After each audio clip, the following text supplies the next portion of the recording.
এই যে ঝাল দিয়ে আলু ভর্তা দিয়ে মাখানো এই পান্তা ভাতি খাইতেছে মাশাআল্লাহ।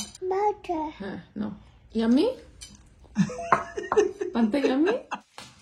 কি বের হচ্ছে আজকে তাও লম্বা টাইপের পুটলা।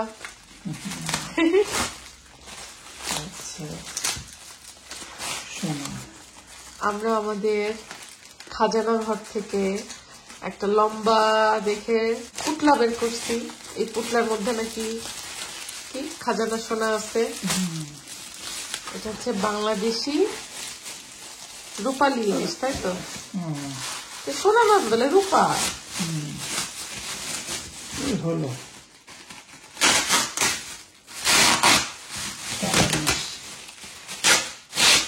এই মাছটা কিন্তু এখান থেকে কেনা না, এটা সরাসরি বাংলাদেশ থেকে আনছিলাম আমরা।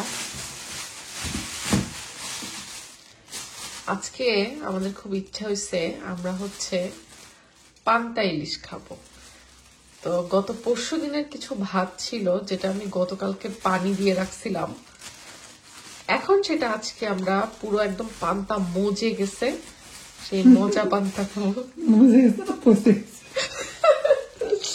আরে ওইলো পান্তা একটু এরকম মানে আলানো ভাত হলেই ভালো হয়। ওই ফ্রেশ ভাতে পানি ঢেলে পান্তার মজা নাই। পান্তার ভাত যত নরম হয়ে যাবে তত পান্তা বানায় মজা। পান্তার সাথে আলু ভর্তার ইলিশ মাছ তো লাগবে, ওই জন্য আমরা এখন একটা ইলিশ মাছ বের করে নিব। সুদূর বাংলাদেশ থেকে নিয়ে আসা ইলিশ মাছ দিয়ে আমরা আজকে পান্তা ইলিশ ভোজন করব। মাছটা বেশি বড় সাইজের না, তো আমাদের জন্য এই ছোট মাছটাই বার করা ঠিক হয়েছে। বড় বড় হ্যাঁ বড় ইলিশও আনছি, বাট আজকে আমরা বড় ইলিশ বের করছি না। আজকে আমাদের পান্তা ইলিশের জন্য এই একটা ইলিশ এখন কেটে বেছে ধুয়ে প্রসেস করা হবে। এইখানে যে একটা বাটি আমরা পান্তা করে রাখছিলাম, মনে হইতেছে ভাতগুলো আরো যদি একটু পুরনো হতো তাহলে পান্তাটা আরো মস্ত। আর একটু পচানো দরকার ছিল ভাত বাইরে রেখে। হ্যাঁ না সত্যি টাটকা ভাতে পান্তা ভাল লাগে না, আর একটু মজলে ভাল লাগতো। যাই হোক, আগেকার আমলে তো পান্তা আসলে করা হতো যে ভাত হচ্ছে একটু নষ্ট নষ্ট হয়ে যেত, বা দেখা যাচ্ছে ফ্রিজ তো ছিল না তখন, পান্তা তো সেই আমল থেকে ওই জন্য পানি দিয়ে রাখা হতো। হ্যাঁ, আর এখন তো আমরা শখের বসে খাই, বাট সত্যি কথা বলতে পান্তা আর সাথে মানে মরিচ ডোলে আলু ভর্তা, পেঁয়াজ, হ্যাঁ কচকচে কাঁচা পেঁয়াজ, আর যদি সাথে হয় ইলিশ মাছ ভাজি, তাহলে তো কথাই নাই। কথা নাই কি তাহলে জমে ক্ষীর হয়ে যাবে একদম জমে ক্ষীর। কিন্তু সমস্যা হচ্ছে তোমার এই অরিজিনাল বাংলাদেশি ইলিশ খাওয়া তো প্যারা। হ্যাঁ, এই যে আমরা তো এখানে ইলিশ মাছ কাটে নিয়ে আসি, এখানে ইলিশ মাছ ফ্রোজেন অবস্থায় আঁশটা সহই মেশিনে স্লাইস করে কেটে দেয়, মানে বরফ থাকা শক্ত মাছই মেশিনে ঢুকায় একদম পিস পিস করে কেটে ফেলে। আর বাংলাদেশ থেকে যেহেতু নিয়ে আসছি এই জন্য আমি আস্তই নিয়ে আসছি, কারণ কেটে আনলে মাছ আবার গন্ধ হয় বেশি, আস্তটা একদম ফ্রেশ থাকে, ভালোই লাগে খেতে। তো এই জন্য এখন যে বাসায় কাটা একটু ঝামেলা। ঝামেলা বলতে কি মানে কাটা তো যাবে, কিন্তু ওই যে কষ্ট,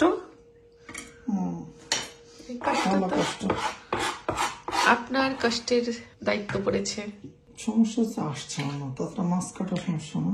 এই আঁশ ছাড়ানোর জন্য না এক ধরনের গ্রেটার পাওয়া যায়, ওই যে পিলারের মতো, না পিলারের মতো এরকম টান দিয়ে তোলার জন্য মেলা রকম। হ্যাঁ ওইটাই বলতেছে যে অনেক রকম তো এখন বেরোছে, এরকম গোল এরকম ধরলে অটোমেটিক মেশিনে চলে। কিন্তু সমস্যা হচ্ছে ওইটা বাজারটা যেটা ওরা ইউজ করে, ওদের তো আঁশ ছুটে ছুটে কোথায় গেল কোনো সমস্যা নাই। না আমরা সিঙ্কে নামাই নিবো মাছ, এই যে সিঙ্কের মধ্যে নামাই নিয়ে তারপরে করবো। এই যে এখন তো আমি করলাম অনেক সাবধানতার সাথে। এটা আমাদের খুব একটা বড় ইলিশ না, অনেক রকম ইলিশের সাইজে আসছে, তো এটা বের করলাম বিকজ অফ পান্তা। একটু মজা করে একদিনে শেষ হয়ে যাবে। হ্যাঁ ভালোই তো কাটি ফেলছো। একটু মনে হয় বেশি নরম না করে হালকা বরফ বরফ থাকা অবস্থায় কাটলে ভালো না? এটাই ঠিক আছে। এটা ঠিক আছে? এটা কি পুরো নরম হয়ে গেছে? না হ্যাঁ নরম হয়ে গেছে, সমস্যা না। শরীর ধার দিয়ে নিছি তো কোনো মাংস ইয়ে হয় নাই, ভালো হয়েছে। এক পোষা কাটছি সবগুলো। ঠিক আছে মাথা কি করবো? মাথা 2 ভাগ করে ফেলো। মাথা পড়পড়া করে ভেজে ফেলো। ওই এর মতো ওদের মেশিনের 2 ভাগের মতো করা যাবে না, যেটা ছুরি দিয়ে করা যাবে সেটা হচ্ছে এইরকম উপর আর নিচ। তাহলে রাখো, মাথা পিস করার দরকার নাই, আমি দেখবো না। কিন্তু এটা তো মনে হয় কাটতে হবে। ও দেখো না একটু ট্রাই করে ওই মাথাটা ধরে ওইভাবে 2 ভাগ করা যায়, হ্যাঁ ওইভাবে করা যায় কিনা। কারণ আমি হচ্ছে যে ওইভাবে করে ওই কাটাটা ভালো লাগে না মাথার, এই যে এরকম 2 ভাগ করলে আমার কাছে ভালো লাগে। আগে নিয়ে এসো দিকে, সাবধানে হাতে না লাগে। আজকে ইলিশের গায়ে হলুদ, এই জন্য হচ্ছে ইলিশ মাছে হলুদ দেওয়া হইতেছে। হলুদ আর লবণ, একটু মরিচের গুঁড়া দিছি, দিয়ে এটাকে মাথায় ফেলছি। মাছের মাথাটা আর লেজটা হচ্ছে আমি উঠায় রাখছি, ওইটা আলাদা কোনো একদিন কোনো সবজিতে দিয়ে বা লেজ ভর্তাতে দিয়ে দিব। আর আজকে মাছগুলো খালি ভাজি করব ব্যাস। আর এদিকে আলু ভর্তা বসাইছি বেশি করে।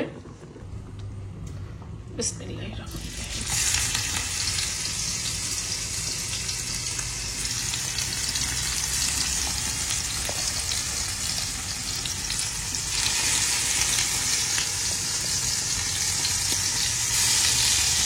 মাছগুলো এবার আমি খুব কড়া করে ভেজে নেবো, যেহেতু মাছ রান্না হবে না, খালি ভাজিই খাবো, এই জন্য কড়া করে ভাজবো। আর হচ্ছে 2টা শুকনো মরিচ আমি এখানে ভাজতে দিয়ে দিচ্ছি। বেসিক্যালি পান্তা ভাতে কাঁচা মরিচই খাবো, বাট এই শুকনো মরিচ দুটো দিয়ে আমি আলু ভর্তা করবো। এখন আলু ভর্তা বানাবো। আমার হাতে জায়গায় জায়গায় কাটা, জায়গায় জায়গায় কাটা। এই আলু ভর্তাটা তো বানাইতে গেলে ভালো লাগবে। কুচি কুচি হয়ে জায়গায় জায়গায় কাটছে। কাজকর্ম করতে গিয়ে কখন যে কাটছে কি ডান হাতে কাটছে আমার নাকি নাই ছুরিতেই না বা কিছু কাজকর্ম করতে গিয়ে আমার মানে ওটা আমি খেয়ালও করিনি যখন কাটছে, পরে দেখছি যে কাটছে। জি বাবা, জি বাবা, জি বাবা।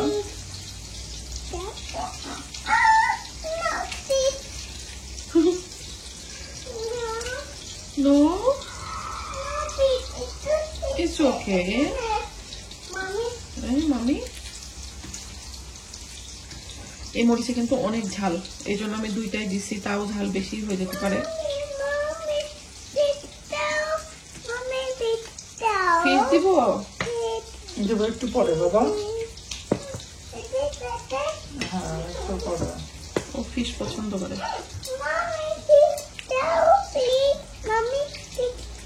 দিব তো বাবা, ফিশ দিব। তোমাকে ফিশ দিব না তো কাকে দিব বলো? অবশ্যই তোমাকে দিব।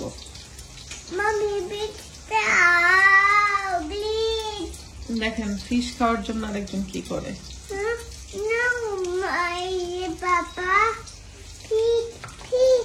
আলু ভর্তা হয়ে গেছে গরম গরম। হাত দিয়ে একদম ডলে ডলে ভর্তা করা, সেই স্বাদ। ডলা বলছি, ডলা ডলা, ইয়ামি ডলা। আমাদের হঠাৎ পান্তা ইলিশের শখ পূরণ হলো। হ্যাঁ, কি মাস? আষাঢ় মাস। কি মাস কি জানি না, খাইতে মন চাইছে ব্যাস। খারাপ তুলো না, ওটা লাগলে পরে নিব। ইলিশ নিতে হবে। ও ওই যে ভর্তা খাওয়ার জন্য আসছে। এই যে না ভর্তা, এই যে ভর্তা, এই যে না না ভর্তা ভর্তা। কি নিবে তাহলে? কি নিবে ও? কি নিবা? কি নিবা? ফিশ? চিন্তা করতেছে এখন। কি নিবা? এই যে ভর্তা, মজা, ফিশ। হ্যাঁ হ্যাঁ হ্যাঁ, ফিশ না, এটা আলু, বাট ফিশ তোমাকে দিব। এটাও আমি হয়েছে। হ্যাঁ, চাল ভর্তা খাচ্ছে ঝাল দিয়ে। আমি অলরেডি আমার প্লেটিং করে ফেলছি। একটুখানি তেল দিয়ে দিলাম, ব্যাস। এই হচ্ছে আমার পান্তা ইলিশ, সাথে কাঁচা মরিচ, কাঁচা পেঁয়াজ, আলু ভর্তা।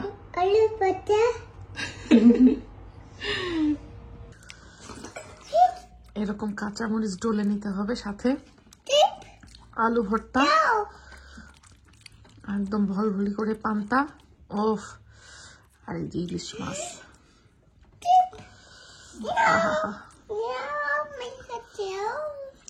খাবেন নাকি এক নলা? সেই মজা, সেই। কি খাচ্ছ বাবা? পান্তা? ইয়ামি? ওকে। এই যে দেখেন, ও কিন্তু এই যে ঝাল দিয়ে আলু ভর্তা দিয়ে মাখানো এই পান্তা ভাতি খাইতেছে, মাশাআল্লাহ। হ্যাঁ, নাও। ইয়ামি? পান্তা ইয়ামি? এইটুকু পেয়েছি। পান্তা খায় ঝাল দিয়ে মাখানো। পান্তা খাই, সব মাছ ঝাল দিয়ে মাখানো। সবাই একটু মাশাআল্লাহ বলে দিবেন। মাশাআল্লাহ, মাশাআল্লাহ।